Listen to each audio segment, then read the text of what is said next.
सभी प्रतियोगियों को एक छोटी सी सलाह है, क्योंकि वीडियो बनाने से पहले एक प्रतियोगी से बात हुई है।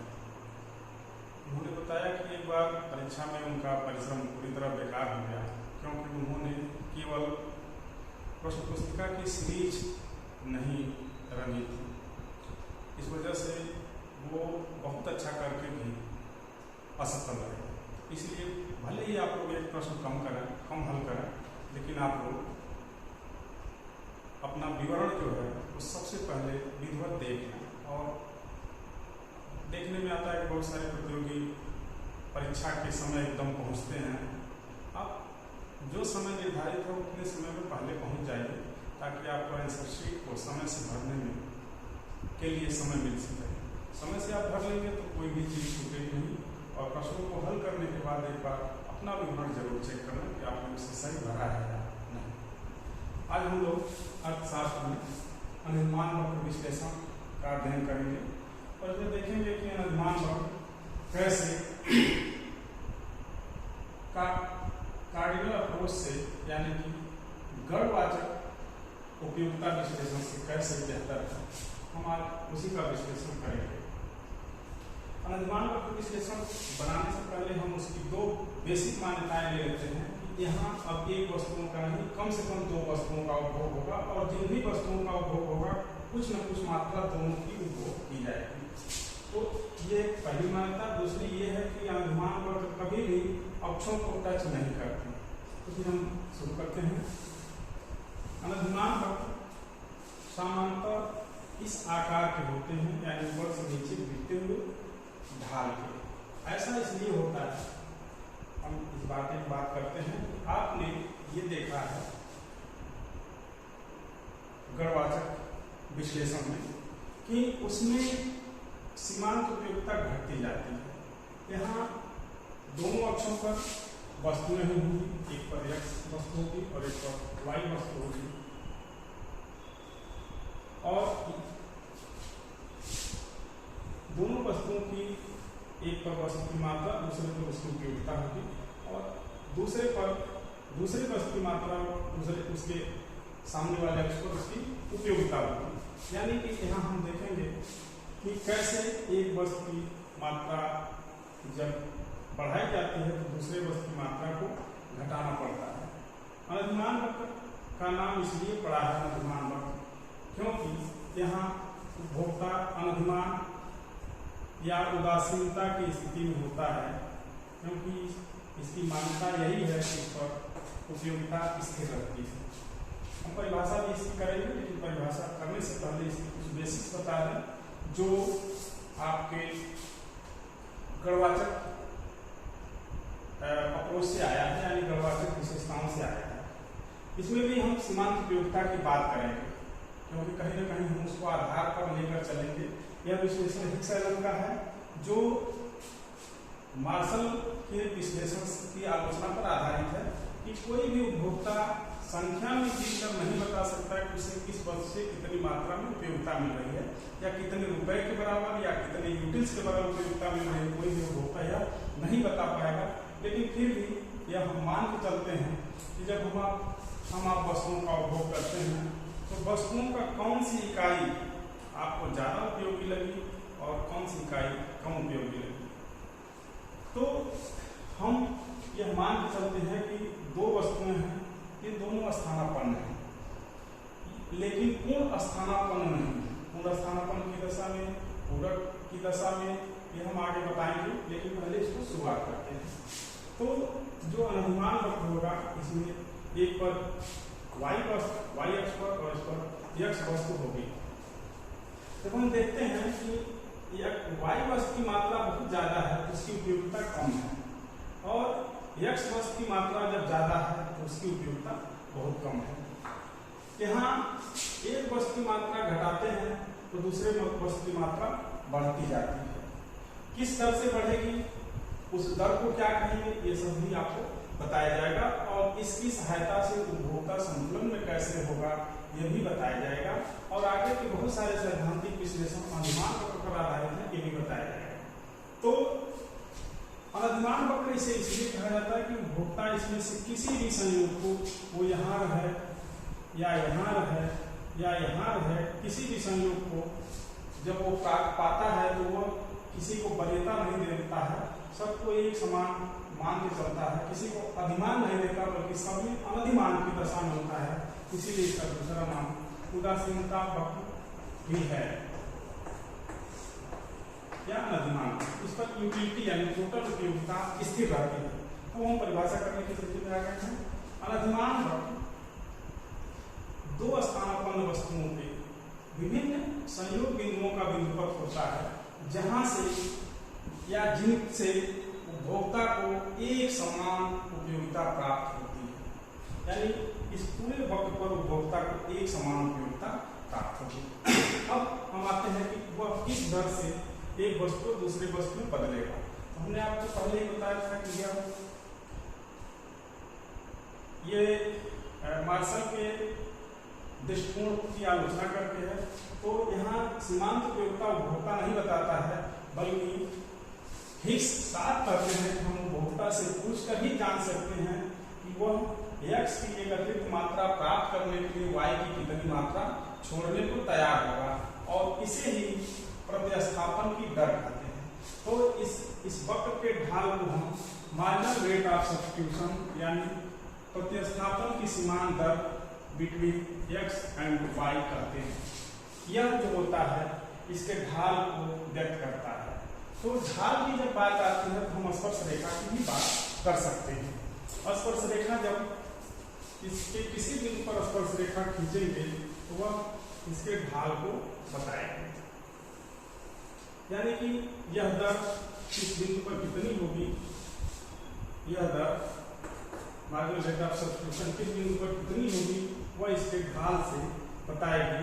और यह ढाल ही बताएगा कि कहाँ मार्जिनल रेट ऑफ सब्स्टिट्यूशन ज्यादा है, कहाँ मार्जिनल रेट ऑफ सब्स्टिट्यूशन कम हो रहा है।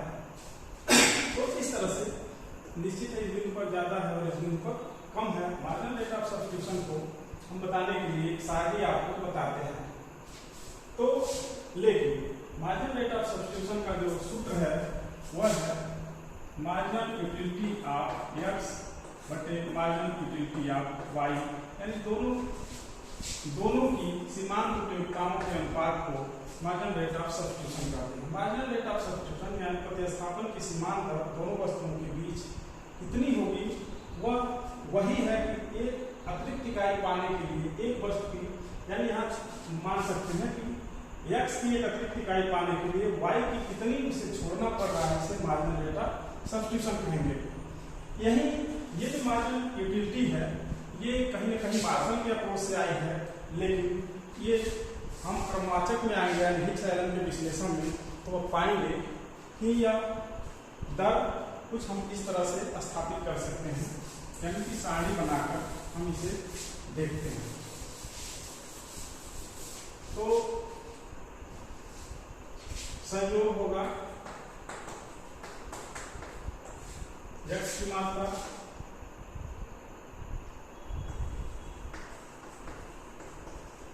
फिर y की मात्रा, यह जो विश्लेषण आपको बताया जा रहा है यह आपको यह बताने या स्थापित करने के लिए कि हम मार्शल के अप्रोच को छोड़कर भी यहाँ मार्जिनल रेट ऑफ सब्स्टिट्यूशन प्राप्त कर सकते हैं। यह कब होगा जब हम उपभोक्ता से ही प्रत्यक्ष रूप से पूछ लेंगे कि आप x की एक अतिरिक्त मात्रा पाने के लिए y की कितनी छोड़ने को तैयार हैं।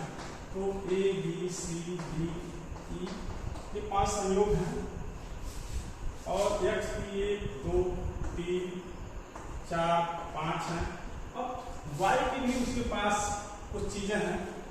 मान लीजिए जब x की 1 हेतु 12 y की थी, x की 2 है तो 8 y की है, फिर 3 है तो इसकी 5 है, 4 है तो इसकी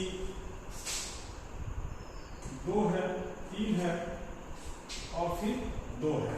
अब इसमें मार्जिनल रेट ऑफ सब्स्टिट्यूशन आराम से निकाल सकते हैं कि एक x 1 से 2 होने के लिए इसकी 4 इकाइयां यह छोड़ रहा है, तो यहाँ 4 है। मार्जिनल रेट ऑफ सब्स्टिट्यूशन 4 है, यानी कि अनुमान वक्र के ऊपरी भाग में निश्चित है सीमांत प्रतिस्थापन की दर ज्यादा होगी। ये आपको इस रेखा का ढाल, स्पर्श रेखा का ढाल बता रहा है। फिर इससे 2 से 3 होने में इसे 3 का त्याग करना है, 3 से 4 होने में इसे 2 का त्याग करना है, 4 से 5 होने में आपको 1 त्याग करने को तैयार हो रहा है।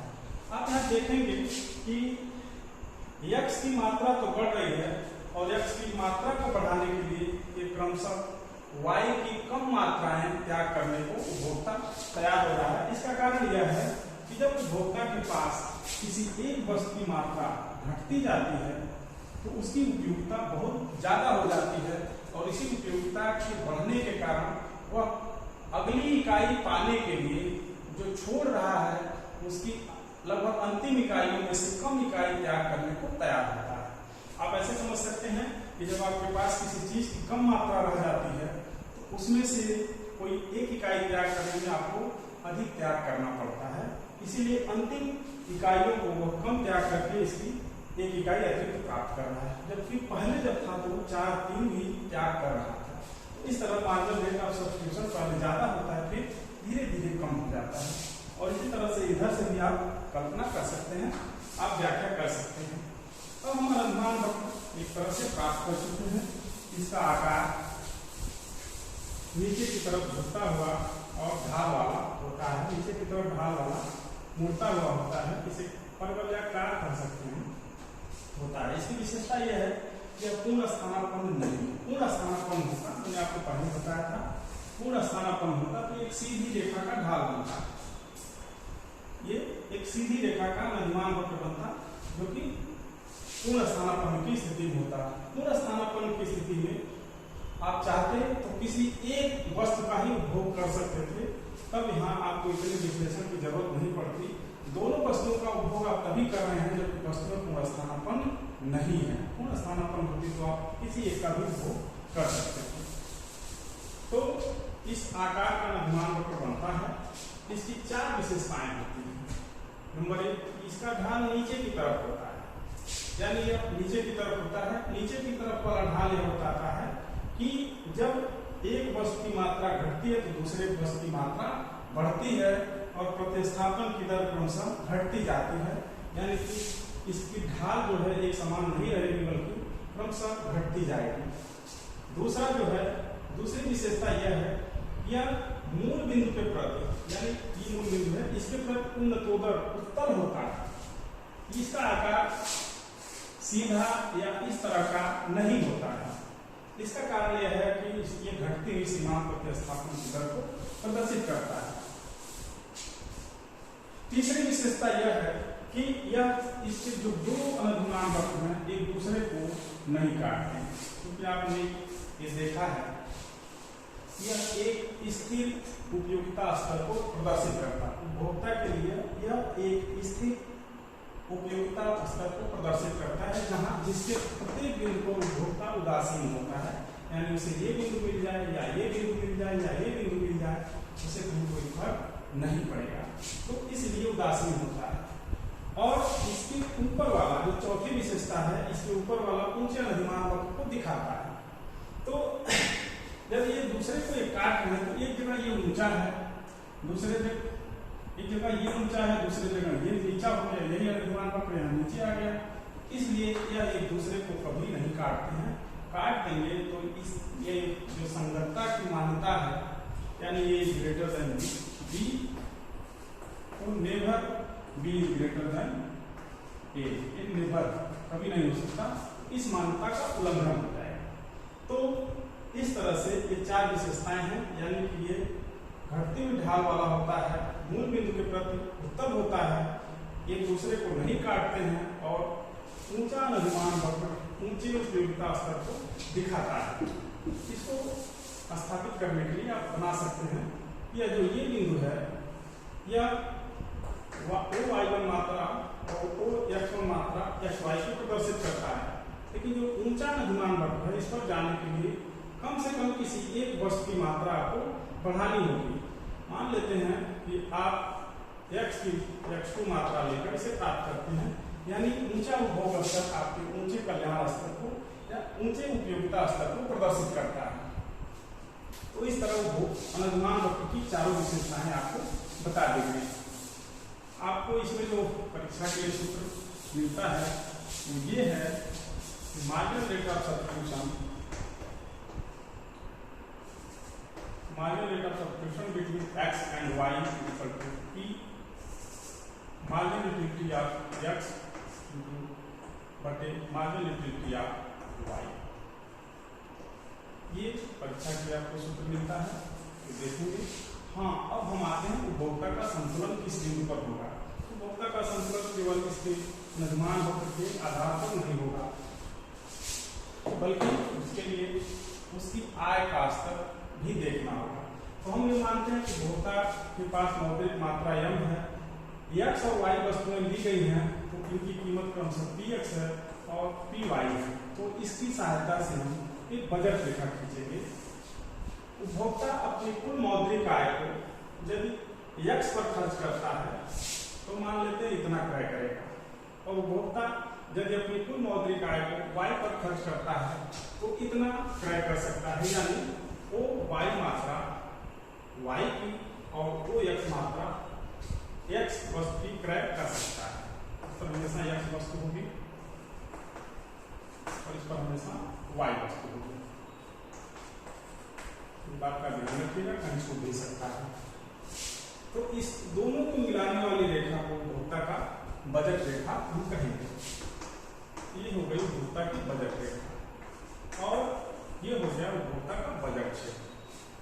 ये पूरा क्षेत्र उपभोक्ता का बजट क्षेत्र है। इसके अंदर का कोई भी बिंदु प्राप्त कर सकता है, इसके बाहर का बिंदु अपनी इस मौद्रिक आय पर प्राप्त नहीं कर सकता। जो दी गई मौद्रिक आय है, इस मौद्रिक आय पर वो ये प्राप्त नहीं कर सकता। अब बजट रेखा में शिफ्टिंग भी हो सकती है, वो तब हो सकती है जब या तो x वस्तु की कीमत घट जाए या बढ़ जाए, या y वस्तु की कीमत घट जाए या बढ़ जाए, या उपभोक्ता की आय बढ़ जाए। आय बढ़ जाएगी और कीमतें अपरिवर्तित रहेंगी तो ऊपर की तरफ समानांतर रूप से शिफ्ट करेगी बजट रेखा, और किसी एक वस्तु की कीमत घटे या बढ़े तो बजट रेखा, मान लीजिए हम x वस्तु की कीमत को घटा रहे हैं, तो कीमत घटने पर वह x की ज्यादा मात्रा क्रय कर सकेगा, इसलिए बजट रेखा बाहर की तरफ शिफ्ट करेगी। और जब कीमत बढ़ जाए तो बजट रेखा अंदर की तरफ शिफ्ट करेगी, क्योंकि पहले से वह कम मात्रा क्रय कर सकेगा। तो ध्यान है कि कीमत घटने पर बजट रेखा बाहर शिफ्ट करेगी और कीमत बढ़ने पर बजट रेखा अंदर की तरफ शिफ्ट करेगी। अब y वस्तु के संबंध में भी ऐसे ही हम देख सकते हैं कि y वस्तु की कीमत जब घटती है,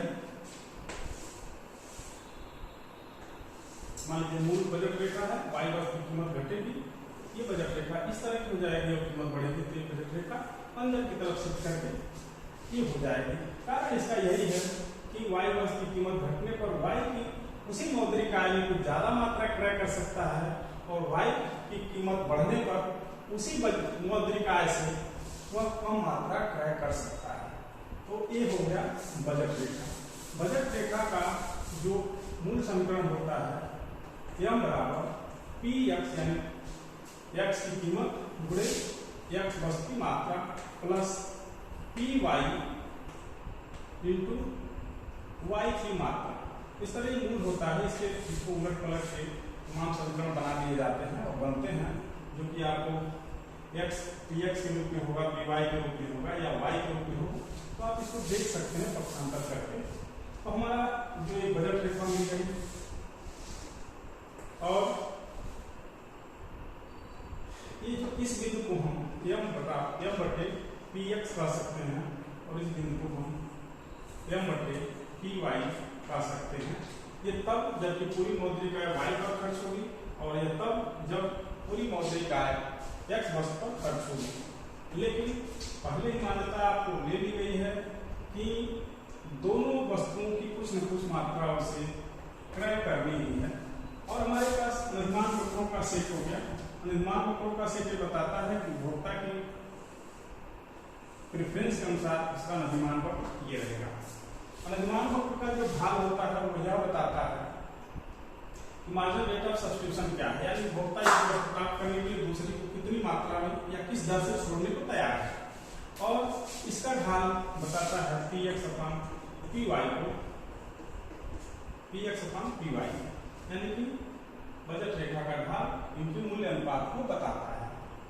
अब जब दोनों एक साथ रखे जाएंगे बजट रेखा और, तो इस बिंदु पर उपभोक्ता का संतुलन होगा, यानी कि यहाँ marginal rate of substitution between x and y जो होता है उनकी मार्जिनल उपयोगिता के बराबर और उनके मूल्यांकन के बराबर होता है। तो इस तरह की यह संतुलन की शर्त हो जाती है जहां मार्जिनल रेट ऑफ सब्स्टिट्यूशन उनके सीमांत उपयोगिताओं और उनकी कीमतों के अनुपात के बराबर होता है। इस तरह उपभोक्ता का ये संतुलन बिंदु हो जाता है।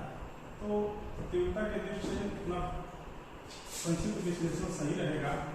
बाकी जो विद्यार्थी बीए के हैं वो इसको डिटेल में पढ़ सकते हैं, यदि कहीं कोई समस्या हो तो उसे फोन करके पूछ सकते हैं। अब हम चलते हैं इस पर कुछ, जैसे कीमत प्रभाव है, आय प्रभाव है और प्रतिस्थापन प्रभाव है, इसके बारे में कुछ चर्चा करते हैं और फिर आप देखेंगे उसके लिए अलग से वीडियो बनाना पड़ेगा कि कीमत प्रभाव, आय प्रभाव और प्रतिस्थापन प्रभाव का योग होता है। कीमत प्रभाव, आय प्रभाव और प्रतिस्थापन प्रभाव का योग होता है। इसके लिए अलग से वीडियो बनानी पड़ेगी क्योंकि उसका चित्र जटिल और थोड़ा लंबा होगा। तो हम इसको पहले बताते हैं और कुछ वस्तुओं के बारे में विश्लेषण करेंगे जो इनके आधार पर इनका वर्गीकरण किया जाता है। तो आपने ये देखा कि उपभोक्ता वहां संतुलन में होगा जहां किसी एक संभव उच्च अनुमान वक्र को उसकी बजट रेखा स्पर्श करती है, यानी ये इस बिंदु पर।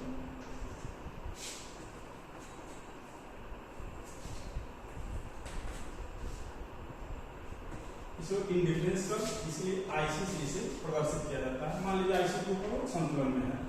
अब कल्पना कीजिए कि x वस्तु की कीमत घट जाए, यानी प्राइस कम हो जाए, तो उपभोक्ता एक ऊंचे अनुमान, अपने एक ऊंचे अनुमान वक्र को प्राप्त कर सकता है, माना IC3 और घट जाए तो एक और ऊंचे IC4 पर जा सकता है। तो इस तरह से एक वक्र बनता है, इसे प्राइस कंजम्पशन कर्व कहा जाता है, यानी कीमत उपभोग वक्र, कीमत उपभोग वक्र PCC, प्राइस कंजम्पशन कर्व इसे कहा जाता है, जो इन बिंदुओं को टच करता है, जो कीमत घटने पर उपभोक्ता नया संतुलन प्राप्त करता है। जब कीमतें बढ़ती हैं तो ये नीचे आता जाएगा और ये वक्र इधर की तरफ होगा, लेकिन कहा जाएगा प्राइस कंजम्पशन कर्व ही। तो अब आप देख रहे हैं कि ये जो वक्र मिला आपको, इसे प्राइस कंजम्पशन कर्व कहा जाता है। ये कीमतों के घटने या बढ़ने से उपभोक्ता के नए संतुलन बिंदुओं पर या नए नदीमान वक्रों पर जो संतुलन प्राप्त कर रहा है, उनके मिलाने से जो वक्र बनता है उसे कीमत उपभोग रेखा कहा जाता है। अब हम आते हैं इनकम कंजम्पशन कर्व पर। इनकम कंजम्पशन कर्व आपने शुरुआती दौर में जब बजट रेखा बनाते समय देखा था कि जब आय बढ़ती है तो उसकी बजट रेखा समानांतर रूप से बाहर की तरफ शिफ्ट करती है, और आय घटती है तो बजट रेखा अंदर की तरफ समानांतर रूप से ही शिफ्ट करेगी, क्योंकि यहाँ कीमतें स्थिर है। यहाँ आप y की कीमत भी घटा के इसको बना सकते हैं और x की कीमत घटा बढ़ा के भी इसको बना सकते हैं, लेकिन यहाँ की दशा में दोनों कीमतें स्थिर रहेंगी, केवल उपभोक्ता की मौद्रिक आय बढ़ रही है। तो मौद्रिक आय बढ़ने से उपभोक्ता क्रमशः ऊंचे अनुमान वक्र को प्राप्त करता जाएगा, और जब दोनों वस्तुएं सामान्य हों तो ये इनकम कंजम्पशन कर्व यानी आय उपभोग रेखा एक सीधी रेखा होगी। लेकिन वस्तुएं अर्थशास्त्र में कई प्रकार की होती है, जैसे निकृष्ट वस्तुएं और विभिन्न वस्तुएं। निकृष्ट वस्तुएं वे वस्तुएं होती हैं जिनकी मांग उपभोक्ता की आय बढ़ने से कम होती है, और विभिन्न वस्तुएं वे वस्तुएं होती हैं जिनकी मांग कीमत घटने से कम हो जाती है। ध्यान दीजिएगा, आय बढ़ने से जिनकी मांग कम होती है वो निकृष्ट वस्तुएं होती हैं, और जिनकी कीमत घटने से मांग घट जाती है वो विभिन्न वस्तुएं होती हैं। विभिन्न वस्तुओं का अध्ययन एक गिफेन नामक ब्रिटिश अर्थशास्त्री ने किया था, इसीलिए उनके नाम पर गिफेन वस्तु नाम दिया गया था। तो जिन वस्तुओं की मांग आय बढ़ने पर घटती है उन्हें निकृष्ट वस्तुएं कहा जाता है। तो एक तरह से गिफेन वस्तुएं भी विशेष प्रकार की निकृष्ट वस्तुएं हैं। यदि ये इनकम कंजम्पशन कर, अब यहाँ जटिल हो जाएगा, यदि इनकम कंजम्पशन कर इस तरह से ट्रेंड करे तो समझ लीजिए इस वाई वस्तु की मांग आगे जाकर घट जा रही है, यानी वाई वस्तु निकृष्ट वस्तु हो जाएगी। और यदि ये इधर की तरफ ट्रेंड करे, यानी कि अधिमान वक्र यहाँ स्पर्श करता जाए, तो एक्स वस्तु निकृष्ट वस्तु होगी, क्योंकि आगे जाकर इसकी मांग घट जा रही है। यहाँ के बाद इसकी मांग घट जा, ये वाई की घट रही है और यहाँ के बाद एक्स की फिर इधर आएगा तो घटने लगेगी। इस तरह से जिधर मुड़ जाए, यानी जिस अक्ष को छोड़कर दूर जाए, वह वस्तु निकृष्ट वस्तु हो जाएगी। ठीक, अब हम बात करते हैं प्रतिस्थापन प्रभाव।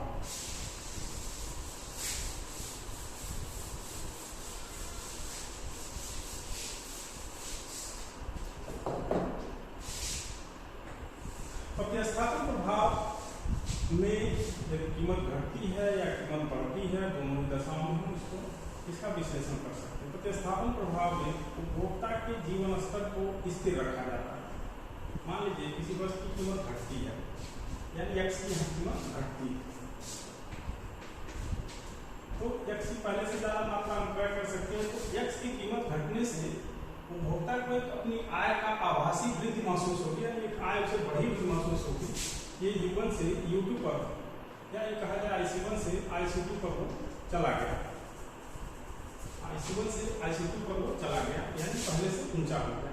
लेकिन उसके जीवन स्तर को बनाते हुए उसकी आय को इतना समानांतर रूप से घटाया जाए, इतना कम किया जाए कि अपने पहले वाले जीवन स्तर पर वो आ जाए, ये अपने पहले जीवन स्तर पर वो आ जाए। तो उपभोक्ता एक्स की जो जहाँ एक्स में मात्रा खरीद रहा था, अब यह X2 मात्रा क्रय करने लगेगा।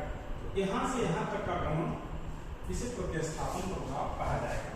यानी पहले जो y कितनी मात्रा क्रय कर रहा था, अब y की कम मात्रा करेगा, x की ज्यादा मात्रा करेगा, क्योंकि x की कीमत घट गई है और तुलनात्मक रूप से इसे y की कीमत बढ़ी हुई लग रही है। तो हमको लग रहा है कि अपना समय प्राइस कंजम्पशन कर, इनकम कंजम्पशन कर और प्रतिस्थापन प्रभाव समझाने में सफल रहा। जब कहीं कोई कंफ्यूजन होगा तो आप लोग कमेंट करके अवश्य पूछ लीजिएगा। इस वीडियो में इतना ही। अगले वीडियो में हम आय प्रभाव, प्रतिस्थापन प्रभाव, कीमत प्रभाव, आय प्रभाव और प्रतिस्थापन प्रभाव का योग होता है यह बताएंगे। धन्यवाद।